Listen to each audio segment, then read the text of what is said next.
गवली समाज संगठन द्वारा मेधावी छात्रों के लिए अभिनंदन एवं मार्गदर्शन शिविर यशवी।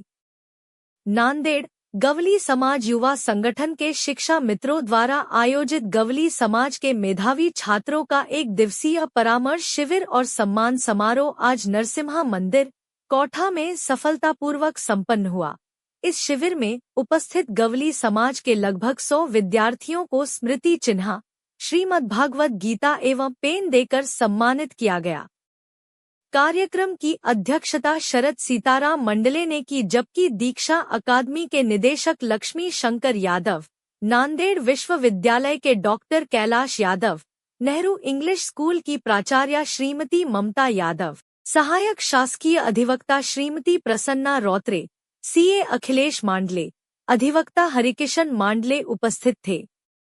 इस अवसर पर शिक्षा मित्र सुशांत यादव एवं दीपक यादव ने संस्था द्वारा अब तक किए गए कार्यों की जानकारी दी। तत्पश्चात डॉक्टर कैलाश यादव ने उत्तीर्ण छात्र छात्राओं एवं उनके अभिभावकों को उनके उज्जवल भविष्य की शुभकामनाएं दी एवं artificial intelligence, data science, Lalit और प्रदर्शन कला, बी फार्मेसी, पत्रकारिता, बीबीए, डिजिटल मार्केटिंग और नांदेड़ विश्वविद्यालय में उपलब्ध विभिन्न पाठ्यक्रम और प्रवेश प्रक्रिया के बारे में बताया।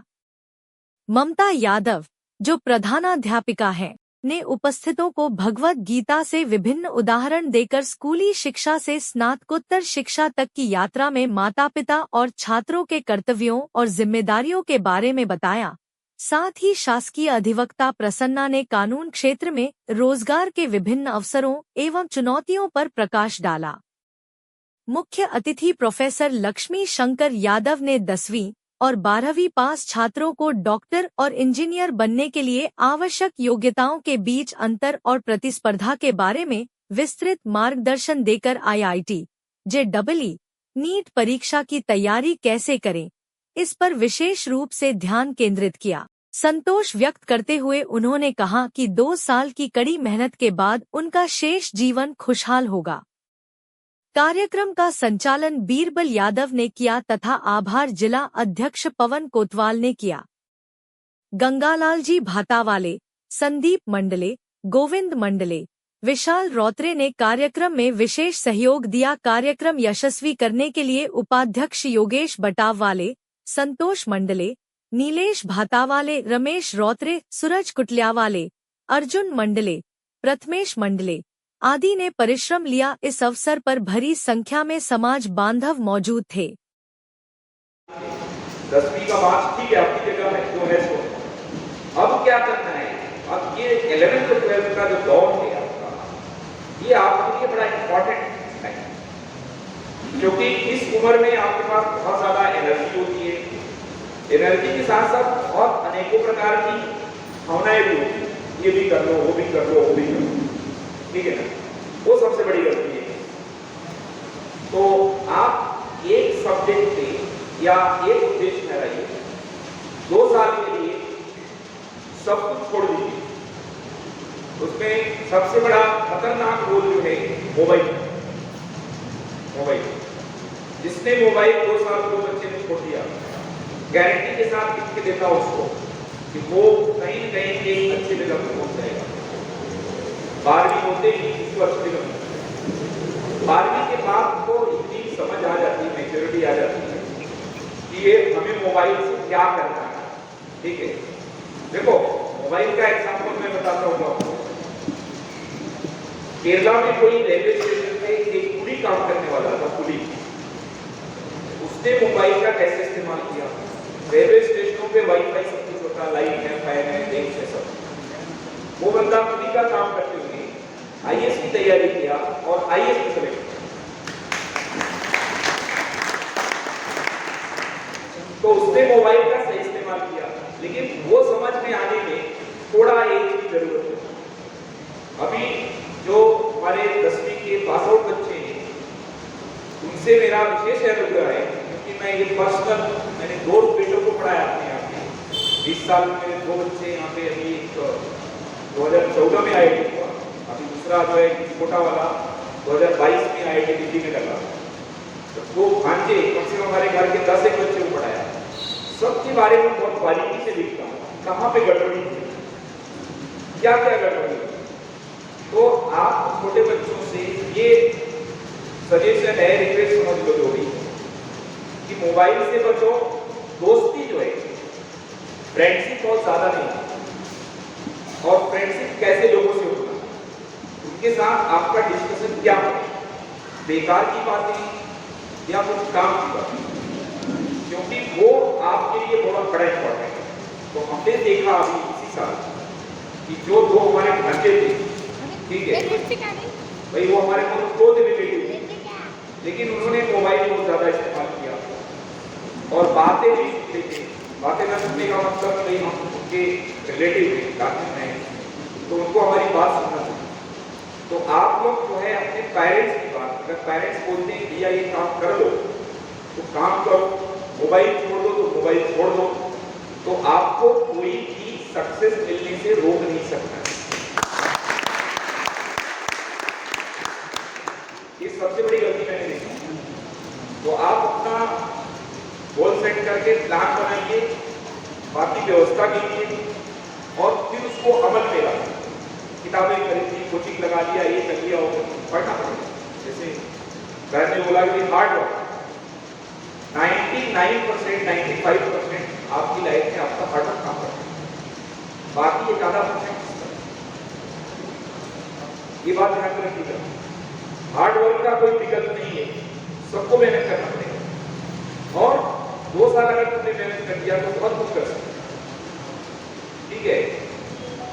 तो इन चीजों को ध्यान में रखिए। बच्चे, पेरेंट्स का जहां तक मसला है, जैसे अभी बैठे 2 मिनट से बात हुई थी, भाई काफी पेरेंट्स हमारे पास भी आते हैं, तो सीधा बोलते हैं कि ये बच्चे को डिसाइड करते हैं।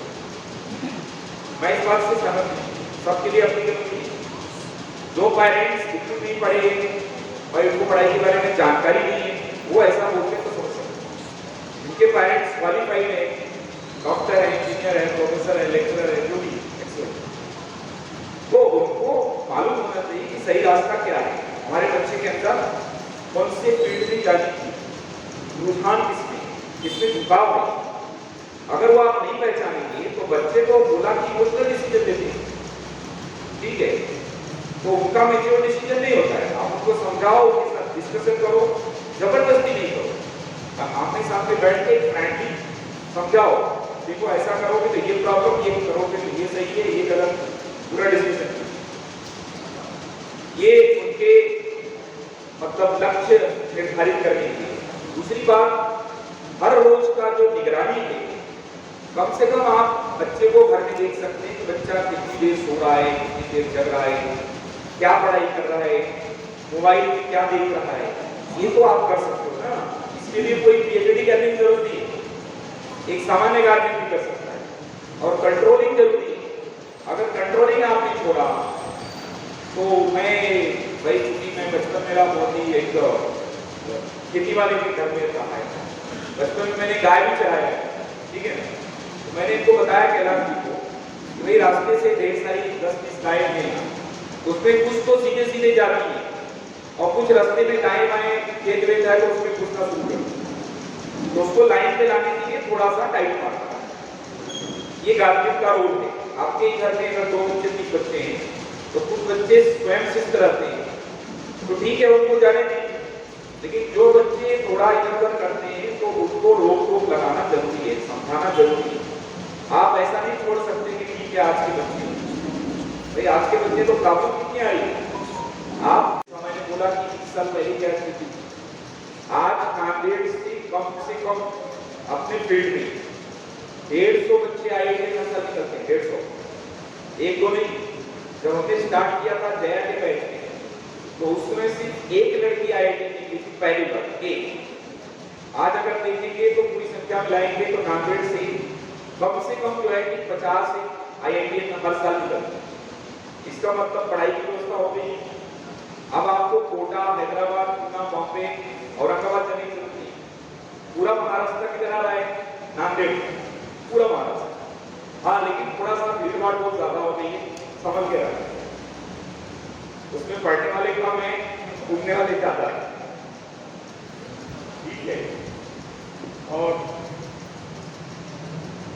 जहाँ तक फाइनेंस का मसला आता है पढ़ाई के लिए, मैं इस बात को नहीं मानता हूँ। अभी जैसे हमने एग्जाम्पल लिया आपको उद्गीर वाला, वो गार्जियन को 4 बच्चे, 3 लड़कियां, 1 लड़का, उसके पिताजी कुछ भी नहीं कर रहे, हाँ लेकिन पढ़ाने की इच्छा थी। उन्होंने यहाँ पे आए और कुछ उनके जो रिलेटिव थे प्रोफेसर गोरे एनएसपी कॉलेज में एचओडी थे, उन्होंने थोड़ा रहने की व्यवस्था किया, हमने थोड़ा पढ़ाई की जो फीस वगैरह में वो मदद किया। कुछ उन्होंने खुद से, जैसे उन बच्चों की माँ ने टिफिन, हमारे हॉस्पिटल में 20 बच्चों का टिफिन बनाना था, तो ऐसा करके उन्होंने जो भी अपना व्यवस्था किया और चारों बच्चे आज इंजीनियर हैं, 2 की नौकरी लग चुकी है और 2 लोग अभी, एक लड़की एसटीजीएस में फाइनल ईयर में कंप्यूटर इंजीनियरिंग, दूसरी लड़की जैसा बताया। तो पैसा उसमें आगे नहीं आता, आपके मन में इच्छा होनी चाहिए मुझे करना है, 50 लोग उसमें सहयोग करने वाले, कोई आपको पहुंचाएगा रास्ता पकड़ करके, यहाँ जाओ वहां मिलेगा, वहां जाओगे तो वहां मिलेगा, आप चाहो तो मैं नहीं। तो अभी 10वीं के बाद 11th 12th में इस तरह से जो सहयोग करने वाले कम लोग मिलते हैं, तो अगर जिसको भी जो भी कोचिंग वगैरह करनी है आईआईटी मेडिकल की, तो आप हमारे पास आओ, या संगठना है जिसके माध्यम से पहुंचो, आपको मदद मिलेगी। 12वीं के बाद जैसा कि डॉक्टर कैलाश ने बताया कि एनडीए में जो है आपको 1 रुपया नहीं खर्च करना, 1 रुपया, पूरी पढ़ाई 4 साल जो है भारत सरकार कराती है और करोड़ों रुपया खर्च करती है, और जैसे ही पढ़ाई खत्म होती है आपको एयरफोर्स, नेवी, आर्मी में जो भी एक पद होता है सेकंड लेफ्टिनेंट है, सीधा डायरेक्ट पोस्ट, और बहुत ही एडवेंचरस लाइफ है। आपके पास कितना भी पैसा हो जाए, जितनी सुविधा एनडीए खड़क पास का पटना में, वो मुझे लगता है किसी अमीर आदमी के पास नहीं। आपको उसमें खेलने का ये है वो है, सारी सुविधा। हमारा एक स्टूडेंट है वहां अभी पास आउट हुआ, उसने बोला कि सर फुटबॉल की जो है लगभग 25 ग्राउंड है, 25 फुटबॉल, जब आपको मन करे तब फुटबॉल खेल सकते हो। उसमें ये टेंशन नहीं लेना है ग्राउंड नहीं खाली, हॉर्स राइडिंग है, ये है वो है, पढ़ाई के साथ साथ तो वो है। बहुत सारे कॉलेजेस में जब आप अच्छा रैंक से, आप जब 12वीं का एंट्रेंस एग्जाम देके जब एडमिशन लेने को जाते हो तो आपका रैंक अच्छा जाता है। रैंक अगर आपको अच्छी रही तो आपको फीस बहुत कम लगती है। जैसे पिछले साल हम दिल्ली में एडमिशन लेने गए तो बैंक वाले ऐसा लाइन लगा के बैठे रहते हैं, कम से कम 8-10 बैंक वाले, और लोग बात जा रहे हैं पेरेंट्स के साथ एडमिशन लेने, वो लोग पर्ची सर लोन चाहिए क्या, लोन चाहिए क्या, लोन चाहिए, एजुकेशन जो, और शायद उसमें इंटरेस्ट भी फ्री होता है। तो पैसे की कोई कमी महसूस नहीं करेगा। 2 लोग महसूस कर रहे हो, आइए हम लोग के पास, हम उनको मदद करेंगे, रास्ता देंगे, चाहे हायर एजुकेशन हो चाहे कोचिंग का हो, जो भी। तो ये फीलिंग नहीं आनी, ऐसा मन में विचार नहीं आना चाहिए कि पैसा नहीं तो हम पढ़ नहीं, बिल्कुल नहीं। मैंने खुद आज से जो जन्माष्टमी का कार्यक्रम था अपनी कौन सी जगह पे याद हो, लगभग मुझे लगता है कि 12-15 साल हो गए, 15 साल से मैं खुद अनाउंस किया उसमें, जो बच्चा हमारा अभी पिछले साल एडमिशन हुआ उसमें छोटा था, बैठे बैठे सो गया था, ठीक है ना। तो मैंने कहा भाई देखो, जो हमारी बच्चियां हैं अगर वो हमारे यहाँ करनी चाहती है तो हमने उनको free of cost, no fees के लिए आपसे पसंद है, लेकिन इसका लाभ जो है, मैं शायद अपने को दुर्भाग्यशाली मानता हूँ कि कोई आया नहीं, खाली 2-4 बच्चियां आई, बाकी लोग नहीं आए। मुझे भी लगता है कि अब इतने लोग बैठे हैं, लगभग 10-12 हजार की आबादी है, तो ऐसा थोड़ी 15 साल की लड़कियां पढ़ाई की, तो वो लाभ लेना चाहिए। दूसरा अपने को मैंने हमने उस दिन थोड़ा सा इनसे शेयर किया आपको कहते हैं हमारे पास निमंत्रण देने के लिए कि भाई मैंने यहाँ नांदेड़ से 50 एक लड़कियां IIT में तो भेजा, लेकिन मुझे एक कमी खटक रही है कि उसमें से कोई एक यादव लड़की नहीं। मैं चाहता हूं कि कम से कम एक तो नाम हो, लेकिन उसके लिए आप आओगे तब तो ऐसा, ठीक है। तो मन में पहले एक टारगेट बनाओ कि करना है, क्या करना है। रही बात इंजीनियरिंग के बारे में स्पेशल अगर जानकारी चाहिए तो मैं दूं, नहीं तो कार्यक्रम के समय को देखते हुए, उसका प्लान देखते हुए आगे बढ़ो, ठीक है। देखो, इसको इंजीनियरिंग और मेडिकल का मैं स्टूडेंट हूँ, तो मैंने ये आपके पॉकेट में येलो कलर का एक पेज दिया है, इसमें काफी सारी चीजें हैं। इंजीनियरिंग और मेडिकल को लेके जो चीजें आप अपने पर्सनल घंटे पर बात मैंने यहाँ पर अनुमति हूँ कि 10वीं 12वीं कक्षा के बाद आपको किन किन क्षेत्रों में जाना चाहिए, इस विषय में मार्गदर्शन करने के लिए। इंजीनियरिंग क्षेत्र में मार्गदर्शन करने के लिए हमारे पास श्री लक्ष्मी शंकर जी यादव उपस्थित है, मगर मैं कुछ ऐसे विविध अभ्यासक्रमों के बारे में आपको बताना चाहूँगा जो इस समय उभरते हुए हैं, जिसमें उज्ज्वल भविष्य है और जिस क्षेत्र की तरफ आम जनता, आम नागरिकता हमारे साथ मांगे जाते हैं। तो मैं शॉर्ट में इन क्षेत्रों के बारे में आपको बताना चाहूँगा।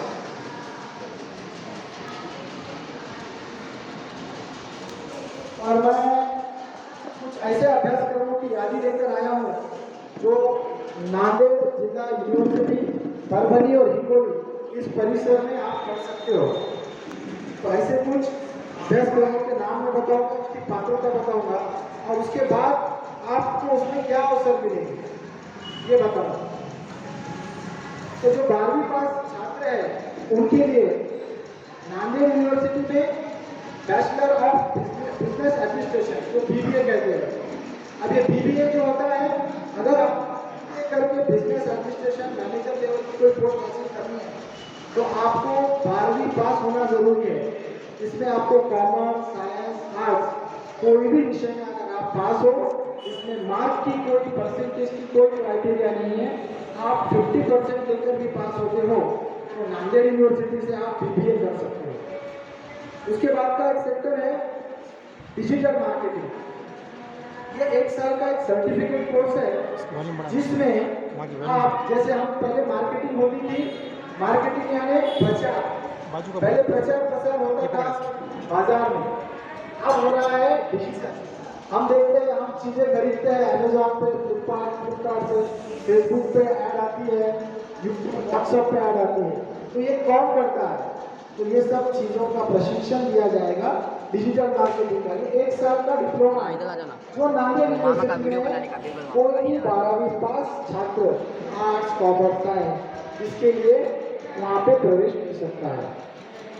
अब मैं बात करूँगा कुछ ऐसे क्षेत्र की। आप सभी फिल्में देखते हो? फिल्म देखते कि नहीं? जी हाँ, नहीं देखते हैं। टीवी सीरियल, यस, देखते हैं। ड्रामा, तो ये भी एक क्षेत्र है आपके लिए जिसका व्यावसायिक प्रशिक्षण, जिसको हम bachelor in film making, performing art, drama, जो भी आप टीवी पर देखते हो उसके लिए एक प्रोफेशनल कोर्स होता है, उसकी भी पात्रता 12वीं पास है। ये चीजें हमको पता नहीं है, हम उस क्षेत्र में जाते नहीं हैं, मगर आपको ये व्यावसायिक रूप से इसका प्रशिक्षण दिया गया है। उसके बाद certificate course in data science, Nanded Vidyapeeth ने डाटा साइंस में सर्टिफिकेट कोर्स चालू किया है। डाटा साइंस क्या है? तो आजकल हम देखते हैं कोई भी चीज की आंकड़ेवारी, बिजनेस में चढ़ उतार, बाजार पे शेयर मार्केट ट्रेडिंग, इन सभी के लिए जो पात्रता लगती है उसको कहते हैं डाटा साइंस। तो ये डाटा साइंस का कोर्स भी आप नांदेड़ में ही कर सकते हो। ऐसे 93 कोर्सेज है। अब सभी मैं यहाँ बताऊंगा नहीं, तो समय काफी हो रहा है और लक्ष्मी शंकर जी को बात करनी है। मैं एक महत्वपूर्ण विषय के बारे में बताना चाहूँगा। आप सभी ने NDA के बारे में सुना है, नेशनल डिफेंस अकेडमी। आपको पता है 10वीं कक्षा पास करने के बाद एक परीक्षा होती है आपको नौसेना, थल सेना और वायुसेना, इसके लिए जो अधिकारी पुरुष और महिला, इसका चयन होता है। देश भर में हर साल 120 लड़कों का चयन होता है और सरकार उन एक छात्र के ऊपर, एक विद्यार्थी के ऊपर साल में 1 करोड़ रुपए एक छात्र पे खर्च करती है। वो भी आपको कोई फीस भरनी नहीं है, आपको उसकी एग्जाम क्रैक करनी है तो वहाँ 1 करोड़ रुपए आप पे खर्च किए जाएंगे सालाना। आपको ट्रेनिंग दी जाएगी नौसेना की, आपको ट्रेनिंग दी जाएगी थल सेना की, आप हवाई जहाज चला सकोगे, ट्रेन चला सकोगे, इंजीनियर बन सकोगे, सारी चीजें सेना को लगने वाली आप वहाँ पे कर सकते हो। ये सारी चीजों की यादी है, इस सब यादी मैं संगठन के पदाधिकारियों के पास दूंगा और मैं एक अंतिम 2 पंक्तियां कहकर अपनी वाणी को यहाँ विराम देना चाहूँगा। मुश्किलें जिंदगी में आती रहती है, कभी पैसा नहीं होता, कभी समय नहीं होता, कभी घर वाले काम लगा देते हैं, तो उसके ऊपर एक छोटा सा शेर है, वो बोलकर मैं अपनी वाणी को विराम दूंगा। मुश्किलें दिलों के इरादे आजमाएंगी, मुश्किलें दिलों के इरादे आजमाएंगी, ख्वाबों के पर्दे निगाहों से हटाएगी। मुश्किलें दिलों के इरादे आजमाएगी, ख्वाबों के पर्दे निगाहों से हटाएगी। गिरकर तुझे संभलना है दोस्त, गिरकर तुझे संभलना है दोस्त, ये ठोकरे ही तुझे चलना सिखाएगी, ये ठोकरे ही तुझे चलना। धन्यवाद धन्यवाद। जय श्री कृष्ण।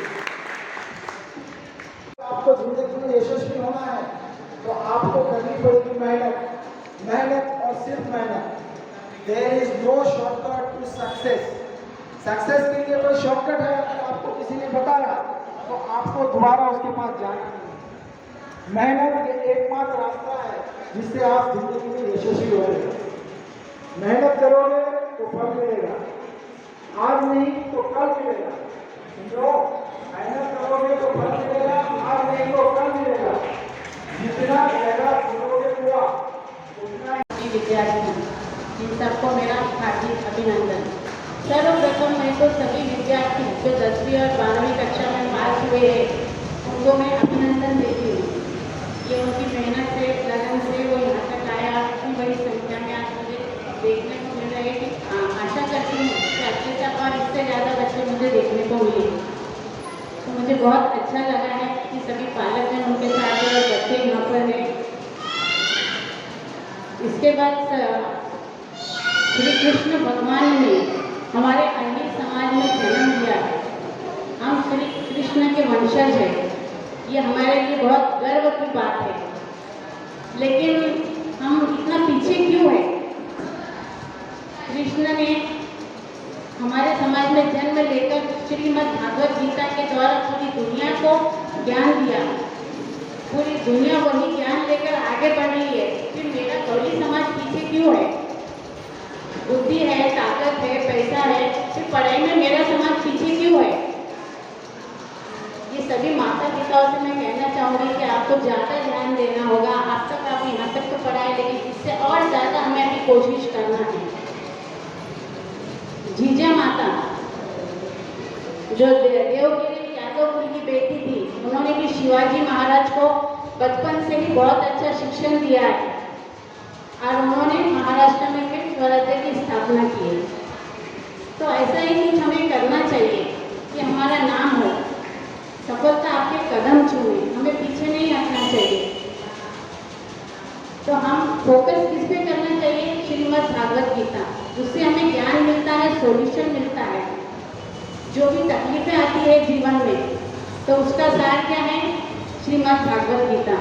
तो इसी के उपलक्ष्य में मेरे परिवार ने तय किया है कि मेरे परिवार के तरफ से मेरे ससुर जी के नाम से श्री इंदर सिंह जी राउतरे, उनके स्मरण हम वो भगवत गीता का वितरण कर रहे हैं। और आप लोग पढ़े और वो ज्ञान हासिल करें। क्या होता है ज्ञान से? पढ़ना क्यों जरूरी है?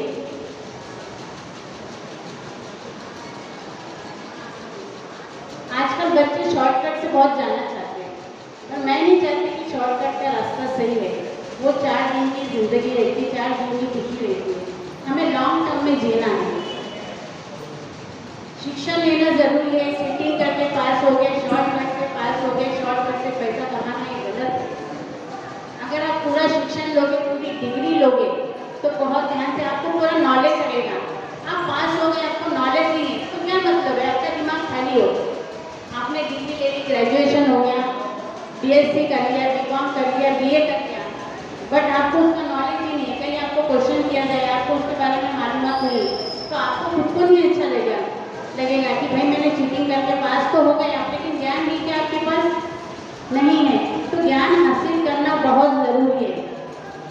तो मेरा ये कहना है कि आज जहाँ भी पोस्ट पे हम गिने चुने लोग हैं, प्रशासनिक पदों पर हमें जाना चाहिए। राज्य और केंद्र जैसी जगह पर प्रशासनिक पद बहुत खाली है। मेरा समाज वहाँ पर बहुत पीछे है, बहुत विकास की ज़रूरत है, आगे बढ़ने की ज़रूरत है, बहुत मेहनत की ज़रूरत है। और मुझे तो खुशी है कि युवक संगठन आगे आई, जो मुझे मिलने आए, उन्होंने बताया तो मुझे बहुत खुशी हुई कि अपने समाज के लोग इस पर ध्यान दे रहे हैं। मैं कुछ ऐसा चाहती थी कि कुछ लोग आए और आगे बढ़े और लोगों को प्रेरणा दे। बच्चियाँ बहुत आगे बढ़ रही है, लेकिन बच्चे 10वीं 12वीं करके छोड़ रहे हैं, क्या बात है? परिवार की जिम्मेदारी है। चलो बिजनेस करना कोई बुरी बात नहीं है, करना चाहिए, लेकिन पढ़ाई को जारी रखें। उसके साथ साथ आपको पैसा कमाना जरूरी है, कोई बात नहीं, लेकिन उसके साथ साथ आप पढ़ाई जारी रखें, पढ़ाई न छोड़ें। बहुत सारे क्षेत्र है, आपको आगे बढ़ना है। अभी तो हम 10वीं 12वीं ग्रेजुएशन तो बहुत आम बात हो गई है, लेकिन जो पद हमें भरना है राज्य और केंद्र स्तर पर, अभी हमें उसके लिए बहुत ज़्यादा कोशिश करना है। और मेरे साथ में बहुत सारे लोग हैं, जैसे मुझे भैया ने बताया, कबीरवत भैया ने, अगर आपको ज़रूरत पड़े, कोई बच्चा पढ़ नहीं सकता, फीस नहीं भर सकता है, या उसको कोई प्रॉब्लम है, और भैया ने बताया, दीपक भैया ने भी, कि उन्होंने स्टडी पॉइंट बनाया है बच्चों के लिए। मुझे बहुत अच्छा लगा कि उन्होंने पूरी व्यवस्था कर रही थी। अगर आपको कोई मदद चाहिए तो उन्होंने बताया कि आप एक ऐसा ग्रुप बनाइए, हम पूरा हेल्प कर। भैया ने बताया, दीपक भैया ने भी, कि उन्होंने स्टडी पॉइंट बनाया है बच्चों के लिए। मुझे बहुत अच्छा लगा कि उन्होंने पूरी व्यवस्था कर रही थी। अगर आपको कोई मदद चाहिए तो उन्होंने बताया कि आप एक ऐसा ग्रुप बनाइए, हम पूरा हेल्प करेंगे आपको। ऐसी महिलाओं का ग्रुप बनाएं जो आगे बढ़ना चाहती हैं। और एक कहानी में आपको कहना चाहूँगी कि एक स्पोर्ट्स कंपटीशन होते हैं स्कूल में, 400 मीटर का रनिंग रेस होता है। उसमें 50 बच्चे भाग लेते हैं। कुछ बच्चे भागते हैं, स्टार्ट होता है 1 2 3 रेडी स्टेडी गो, भागना शुरू करते हैं बच्चे। कुछ थक जाते हैं, कुछ धीमे गति से जाते हैं, आगे जाते हैं 4 बच्चे, फिर एक 5वां है, उससे क्या लगता है कि मैं नहीं पहुंच पाऊंगा, 4 ऑलरेडी आ गए, मेरा तो नंबर नहीं आएगा, लेकिन वो बहुत कोशिश करता है। 4 के पीछे उसका नंबर 5वां ही आता है। उनके पेरेंट्स भी वहाँ पर रहते हैं, पालकगण रहते हैं, वो सब देख रहे होते हैं। लास्ट में जैसे उसका 5वां नंबर आता है, उसके पिता उसको गले लगा देते हैं। वो कहते हैं, पिताजी मैं तो 5वां नंबर आया हूँ। उसके पिताजी कहते 5वां नंबर आया तो क्या हुआ बेटा, तूने 50 में से कोशिश तो की है। मैं नहीं मानता कि तू 50 में से आया, तू 45 में से आया है, तो मेरे लिए बहुत गर्व की बात है। आज 50 में से आया तो 50 में से भी आ जाएगा। चलो पार्टी करते हैं। नहीं बोले पापा पार्टी कैसे, नहीं बोले। इसका मतलब क्या है, आप बच्चों को अप्रिशिएट कीजिए, तारीफ कीजिए, एनकरेज कीजिए, उनका हौसला बढ़ाइए। आप उनके दोस्त बनिए, उनसे शेयर कीजिए क्या है उनकी प्रॉब्लम्स। डेली बच्चों के साथ 8 दिन में 1 या 2 बार आप बैठ सकते हो, उनसे शेयर कर सकते हो कि क्या परेशानी है, क्या प्रॉब्लम है। और बच्चों से भी कहना चाहूँगी, अगर आप पढ़ाई के लिए कहीं बाहर जाते हो शिक्षण के लिए, तो गलत संगत में ना पढ़ें। बुरी चीज़ें हम लोग बहुत जल्दी सीखते हैं और अच्छी चीज़ जल्दी नहीं अपनाते, तो इस बात का ध्यान रखना चाहिए। माता पिता आप पर भरोसा करके आपको भेजते हैं, मेहनत करके आपको पूरा खर्च उठाते हैं, तो आपको उसका ध्यान रखना चाहिए कि हम किस लिए गए हैं, उसका गलत फायदा बिल्कुल ना उठाएं। पढ़ाई के लिए गए, पूरा ध्यान लगा के, मन लगा के पढ़ना है। कोशिश करने वालों की हार नहीं होती। Try and try, you will get success. Bad that is the way, that is the way. जहाँ रहा, जहाँ चाहा वहाँ रहा, है कि नहीं? इतनी सी मुंडी में देखो कितनी कोशिश करती है, पूरे बारिश का खाना जमा करती है। हम तो इंसान हैं, बिल्कुल नेवर गिव अप, कभी हार नहीं मानना चाहिए। स्वामी विवेकानंद के कुछ शब्द है कि जो गलत बातें वो बिल्कुल दिमाग से निकाल देना चाहिए। मुझे पसंद नहीं है, मुझे नहीं आता है, मेरे पास टाइम नहीं है, लोग क्या कहेंगे, मेरी किस्मत ही बुरी है। किस्मत बुरी नहीं है, किस्मत बनाना हमारे हाथ में है। आपको कोई रोक थोड़ी रहा है, सिर्फ जरूरत है जिद और लगन की।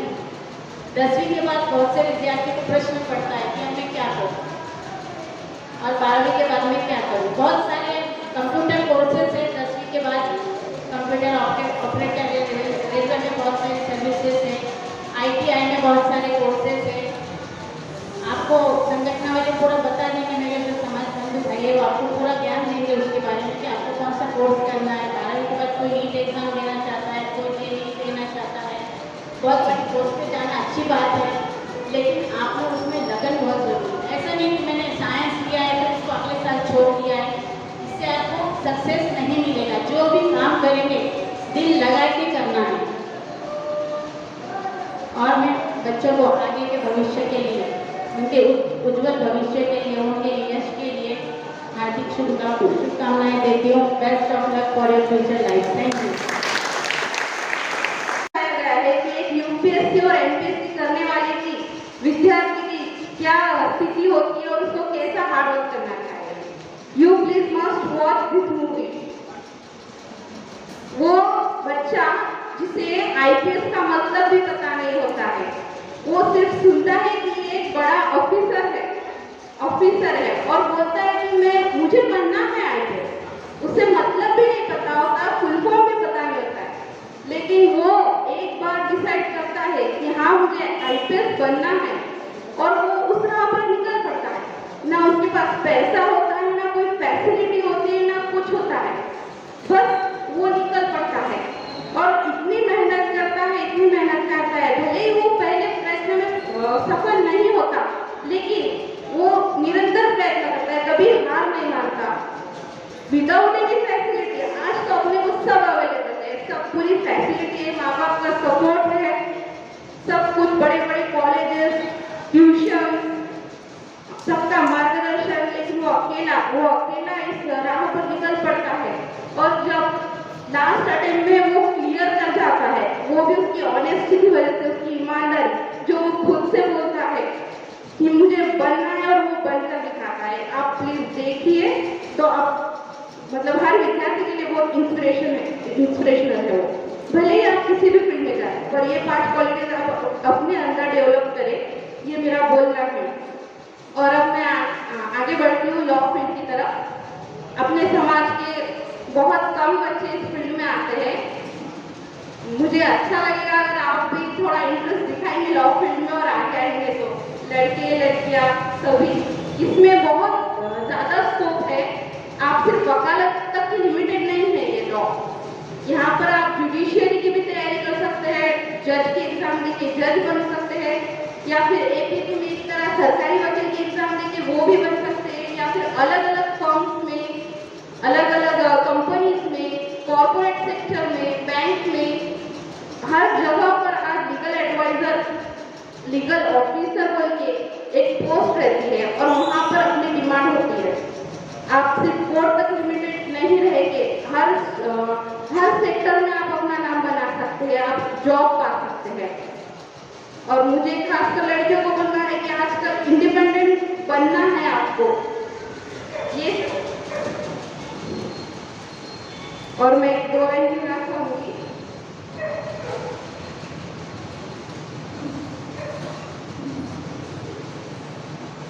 परों को खोल जमाना उड़ान देखता है, परों को खोल जमाना उड़ान देखता है, जमीन पर बैठकर क्या आसमान देखता है, जमीन पर बैठकर क्या आसमान देखता है। आपको इस कॉम्पिटिशन में उतरना होगा और अपना करियर बनाना होगा और बी इंडिपेंडेंट। Thank you. उपस्थित सभी आदरणीय थे, आप सबको मेरा प्रणाम। मैं सर्वप्रथम 10वीं तथा 12वीं कक्षा के उत्तीर्ण विद्यार्थियों का हार्दिक अभिनंदन करती हूँ। और मुझे यहाँ बुलाने के लिए अहिर गवली समाज संगठन का धन्यवाद करती हूँ।